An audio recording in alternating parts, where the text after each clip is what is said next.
조선 최고의 명예 허준. 한 노인이 길을 가다가 돌부리에 걸려 넘어졌어요. 어이쿠, 이를 어째? 피가 나네? 그때 한 소년이 약으로 쓰는 풀을 한 줌 뜯어왔어요. 소년이 풀로 상처를 쓱쓱 문지르자 피는 금세 멈췄지요. 이 소년이 누구냐고요? 자기보다 환자의 목숨을 더 소중하게 여긴 의원 허준이에요. 허준은 어렸을 때부터 똑똑했어요. 방에서는 늘 허준의 책 읽는 소리가 들렸지요. 마을 사람들은 허준을 보고 이렇게 말했어요. 서자만 아니라면 과거 시험에 합격해서 나란 일을 할 수 있을 텐데 참 안타까워. 하지만 허준은 아랑곳하지 않았어요. 서자여도 할 수 있는 일이 있을 거야. 나는 열심히 공부해서 꼭 의원이 될 테야. 허준은 더 큰 소리로 글을 읽었어요. 어느 날 어머니가 허준에게 말했어요. 무슨 책을 그렇게 열심히 읽느냐? 글 공부를 하고 있었어요. 의원이 되려면 책을 많이 읽어야 하잖아요. 그래, 사람의 목숨을 구하는 일만큼 훌륭한 일이 또 어디에 있겠느냐? 허준은 동네 의원을 찾아갔어요. 그곳에서 물을 깃고 청소를 하면서 틈틈이 의원이 약을 만들고 침을 놓는 것을 눈여겨보았지요. 몇 해가 지난 어느 날이었어요. 한 아주머니가 아이를 업고 급하게 달려왔어요. 아이고, 의원님, 제 아들 좀 살려주세요. 의원님이 안 계시는데 어떡하지? 허준은 하는 수 없이 자신이 아이를 살펴보았어요. 그리고 그동안 공부한 것을 떠올리며 아이에게 약을 지어 먹였지요. 저녁이 되자 아이는 언제 아팠냐는 듯 일어났어요. 고맙습니다. 정말 고맙습니다. 세월이 흘러 허준은 동네에서 유명한 의원이 되었어요. 허 의원에게 가보게. 무슨 병이든 감쪽같이 낫게 한다네. 마을 사람들은 조금이라도 아프면 허준을 찾아갔어요. 그 중에는 높은 벼슬을 하던 유이춘 대감도 있었지요. 내 얼굴에 종기가 생겼으니 이를 어찌한단 말인가? 허준은 유이춘 대감의 얼굴에 난 종기를 잘 살폈어요. 그리고 정성을 다하여 종기를 깨끗이 치료해 주었지요. 고맙네.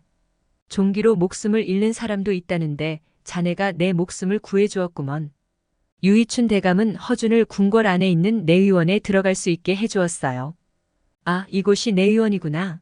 최고의 의원들과 더불어 많은 것을 배우자.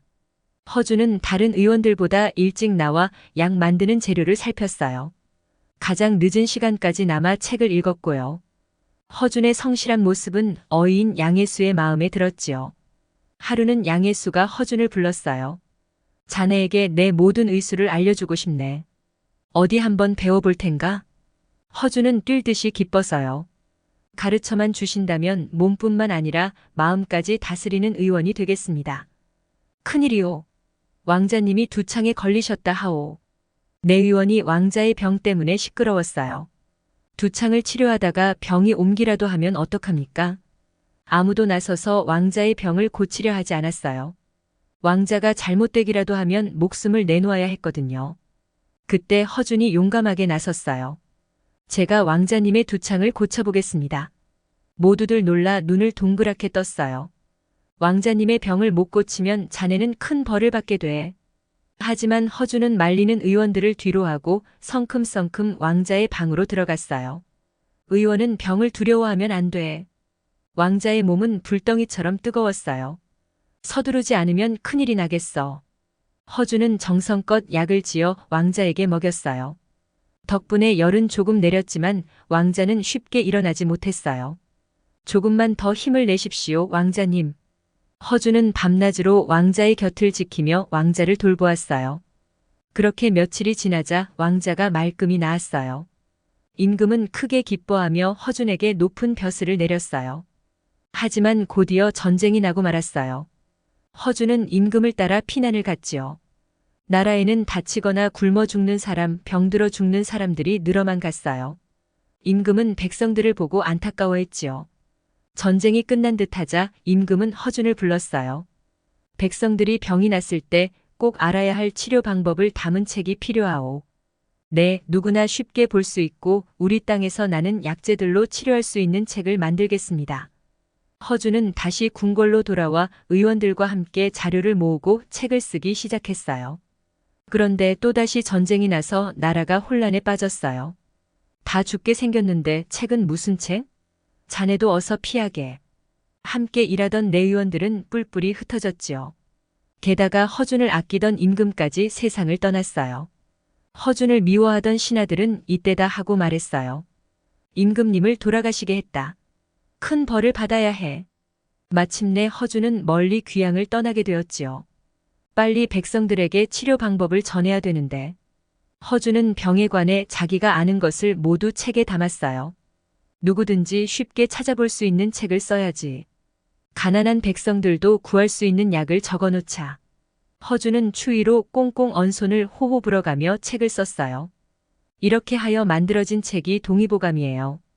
백성들은 너도 나도 동의보감을 구해보았어요. 너무 어려웠던 그동안의 책들과 달리 누구나 읽으면 쉽게 치료법을 알 수 있었지요. 우와! 동의보감만 있으면 나도 의원이 되겠는걸. 동의보감은 다른 나라에까지 널리 알려졌어요. 중국과 일본의 사신들은 동의보감을 구해가서 자기 나라 백성들에게 치료 방법을 알렸지요. 1년 뒤 허준은 다시 궁궐의 어이가 되었어요. 하지만 높은 벼슬만 자랑하는 어이가 아닌 병을 잘 고치는 의원으로서 열심히 살았지요. 허준은 세상을 떠나고 없지만 그가 남긴 동의보감은 오늘날에도 사람들의 건강을 든든히 지켜주고 있답니다. 유용하게 보셨다면 구독, 좋아요, 알림 설정 부탁드려요. 준준아빠.